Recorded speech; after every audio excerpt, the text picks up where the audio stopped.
नमस्कार मेरे प्यारे विश्ववासियों। वृंदावन धाम राधा कृष्ण की लीला भूमि है, भक्ति और प्रेम की अद्भुत नगरी है। इस पुण्य भूमि पर बसा है ये छत्रवन गांव, जहां स्थित है एक प्राचीन और पावन गुरु आश्रम मंदिर। ये मंदिर वर्षों से साधना, सेवा और गुरु शिष्य परंपरा की जीवंत मिसाल बना हुआ है। आज इस मंदिर परिसर में गुरु पूर्णिमा के पावन वर्षों की तैयारी पूरे श्रद्धा और भक्ति भाव से हो रहा है। ये कुंडो चौकोर मिट्टी का पावन कुंडो बना हुआ है, जो शुद्धता, सात्विकता और बौद्धिक परंपरा का प्रतीक है। इस हवन कुंडों को ध्यानपूर्वक गाय के गोबर और मिट्टी से तैयार किया गया है, जिससे वातावरण पवित्र और ऊर्जा से भरपूर हो जाता है। गुरु पूनम की तैयारी पूरे श्रद्धा भाव से हो रही है। यहाँ पर कोना कोना भक्ति भाव से भरे हैं और हर एक हाथ में सेवा का भाव है। बच्चे, युवा और माताएं सब एक साथ ठाकुर जी के लिए पुष्पमाला बना रहे हैं। कोई फूल बीन रहा है, कोई माला गूंथ रहा है और कोई इस दृश्य को निहारते हुए प्रेम में डूबे है। ये सिर्फ फूलों की माला नहीं है, हमारे प्रेम भक्ति का भाव है। गुरु पूनम सिर्फ एक पर्व नहीं, ये हमारी परंपरा, संस्कार और गुरु के चरणों में समर्पण का पर्व है। देखिए कितने भक्ति भाव से ये माला बनाई जा रही है। हर फूल में समर्पण है, हर डोरी में प्रेम है और हर हाथ में ठाकुर जी की सेवा की ललट है। ये सिर्फ फूल नहीं, हृदय की श्रद्धा है जो माला में पिरोई जा रही है। देखिए अब वो पावन क्षण आ गया है जब प्रेम से गूंथी गई माला श्री ठाकुर जी और राधा रानी के चरणों में अर्पित की जा रही है। हर फूल में श्रद्धा की सुगंध है, हर रंग में राधा माधव की लीला का प्रतिबिंब है। अब पुष्पमाला श्री ठाकुर जी और राधा रानी के शिव विग्रहों को अर्पित की जा रही है।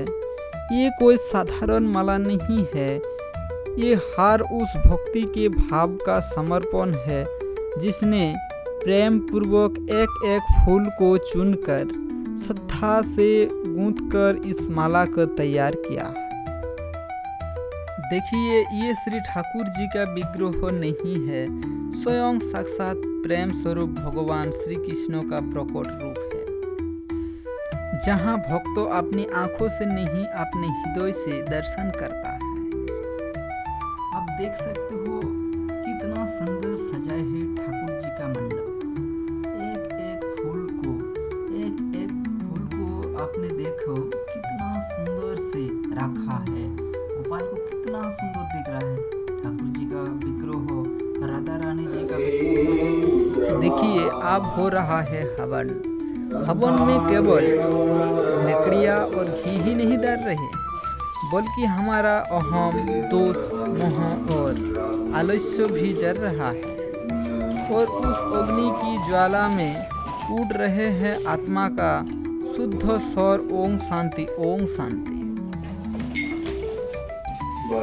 अग्निदेव के समक्ष सभी श्रद्धालु बैठे हैं। किसी के हाथ में आहुति है, किसी की मन में विनम्रता। घी की प्रत्येक बूंद अब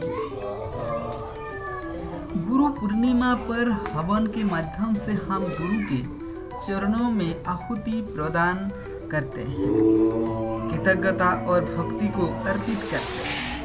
गुरु ही ब्रह्मा है, गुरु ही ज्ञान का प्रतीक है, यही मानते हैं। हवन की अग्नि में जब हम घी, समिधा और मंत्रों को साथ आहुति डालते हैं, तब हम अपने अहंकार, दोष और अज्ञान को भी भीतर से जलाते हैं।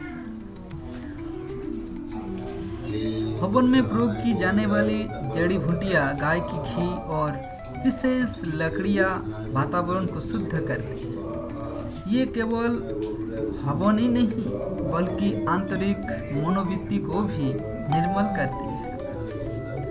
हवन में बोले जाने वाले वेद मंत्रों को धनी और कंपन वातावरण में ऊर्जा का निर्माण करता है, जिससे साधना, ध्यान और भक्ति में गहराई आती है। गुरु पूर्णिमा पर हवन के माध्यम से गुरु तत्व का आवाज किया जाता है। ये एक सूक्ष्म निमंत्रण है जिसमें गुरु की कृपा हर साधक तक पहुंचाती है। अब आरंभ हो चुका है संकीर्तन। श्री ठाकुर जी के विग्रहों के सामने आप देख सकते हो भक्तगण प्रेम में डूब कर गा रहे हैं हरे कृष्ण महामंत्र। ये मंत्र नहीं, ये नाम ब्रह्म हर बार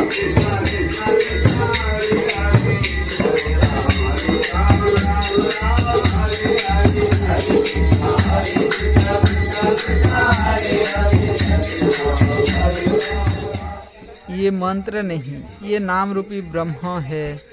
हर उच्चारण जैसे हृदय से निकलती आर्त पुकारता है, हे प्रभु मुझे स्वीकार करो, मुझे अपने नाम में डुबा दो।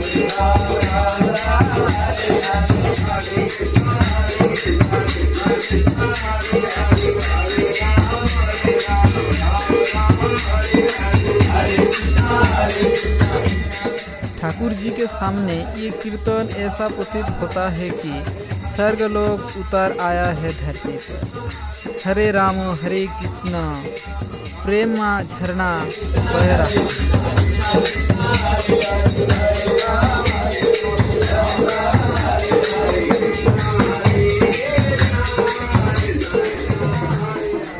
जहाँ ठाकुर जी के नाम संकीर्तन होता है वहाँ स्वयं राधा रानी और आनंद कांत श्री कृष्ण विराजमान होते हैं।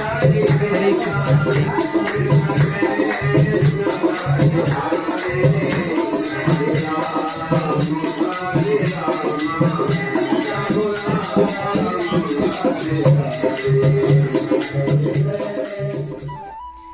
जब शिष्य श्रद्धा और समर्पण भाव से अपने गुरु के श्री चरणों में झुकता है, ये झुकना नहीं स्वयं को अर्पित करना है, ये सिर नमाना नहीं अहंकार को मिटाना है। गुरु जी अपने करुणामय नेत्र से शिष्यों को देखते हैं, उनकी दृष्टि को कृपा है। ये दृश्य किसी साधारण दिन का नहीं, ये गुरु पूनम का पावन अवसर है। पूरा वातावरण भक्ति भाव से सरावर है। गुरुजी अपने आसन पर शांत और दिव्य मुद्रा में विराजमान है। उनके चारों ओर फूलों की सजावट, दीपों और रोशनी और भक्ति की नम्र मुद्रा है। गुरु पूनम के दिन जब हम गुरु का पूजन करते हैं तो हम केवल फूल, दीप और जल अर्पित नहीं करते, हम अपनी श्रद्धा, समर्पण और संपूर्ण जीवन समर्पित करते हैं। जैसे जीव के लिए सूर्य आवश्यक है, वैसे ही आत्मा का एक गुरु आवश्यक है। गुरु पूजन वो क्षण है जहाँ शिष्य आप देखिए ये कितने प्रेम से आलू काट रही है, ना कोई जल्दबाजी ना थकान, बस सेवा भाव से हर टुकड़ा प्रभु के समर्पण भाव से कर रही है। इनके हाथ में चाकू है लेकिन दिल में भक्ति की धार है। हर आलू का टुकड़ा जैसे ठाकुर जी के भोग की तैयारी में लग रहा है। देखिए कितने सुंदर भाव से सेवा कर रहा है।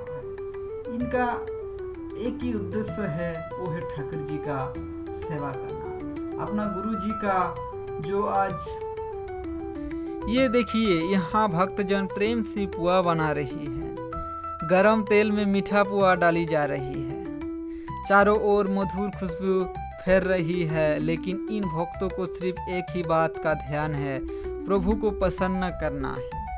कोई पुआ पलट रहा है, कोई ध्यान से देख रहा है कि जले ना आए, पर मन में है बस सेवा का आनंद। इनके लिए ये सिर्फ खाना नहीं, ये प्रसाद है, ठाकुर जी का भोग है और सैकड़ों लोगों को प्रेम पूर्वक खिलाने का तैयारी है। गुरु पूनम जैसे पावन अवसर पर हर एक हाथ जो रसोई में लगा है वो पुण्य के भागी है। भक्त बनाकर खिला रहे हैं, प्रभु को प्रसन्न कर रहा है। सेवा में जो स्वाद है वो किसी पकवान में नहीं।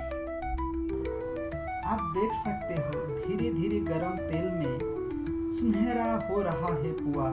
गुरु चरणों में अर्पण होने के लिए तैयार हो रहा है पुआ। ये रसोई नहीं, सेवा, तपस्या और भक्ति की अग्नि है। ये मनोयोग से बना रहे हैं प्रसाद। कहीं कोई पुआ पलट रहा है, कोई गुरु की कृपा का पात्र बन रहा है। हर बुलबुले की आवाज जैसे कह रही है, गुरु कृपा में तेरा ये अर्पण स्वीकार है। आप देख सकते हो कितने सुंदर प्रेम से पुआ बना रहा है। पुआ को एक एक करके उठा रहा है, तेल से कैसे उठा रहा है पुआ को देख सकते हो आप जरा देखिए इस दृश्य को ध्यान से। ये कोई साधारण भोजन नहीं, ये प्रसाद है, भक्ति का स्वाद है, गुरु कृपा का प्रसाद है।